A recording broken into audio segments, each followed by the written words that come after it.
na lang muna sila ma'am dito. Bababa na yun.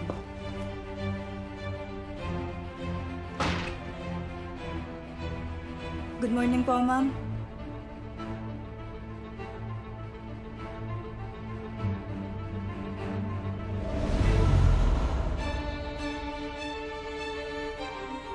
Madali lang naman ang trabaho natin dito. Kasi nga, dalawa lang naman ang amo natin. Si Sir Alex naman, naku!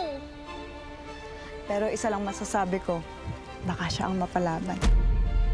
Anong pangalan nito? Carmina po, ma'am. Iba ka. Salamat, sir. Laki nito, ah. Katas ng pagiging magaling mo sa trabaho. Alam ko ang ginagawa mo. Tigil mo na yan. Ha? Anong sinasabi mo? Marami nang dumaan dyan. Hindi ikaw ang una. Huwag ka nang sumunod. Magsisisi ka lang. Salamat. Pero magkaiba tayo. Hindi ako ikaw. Bakit ka pa kasi nagtitiis dito? Hindi tayo mapapakain ng dignidad! Di ba ayoko ng tanga? Sinabi ko na yun sa'yo. Eh bakit ka nagpahuli?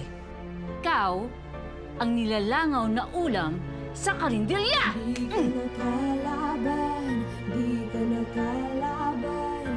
Mga luha mo'y aking nararamdaman. Hahanapin kita.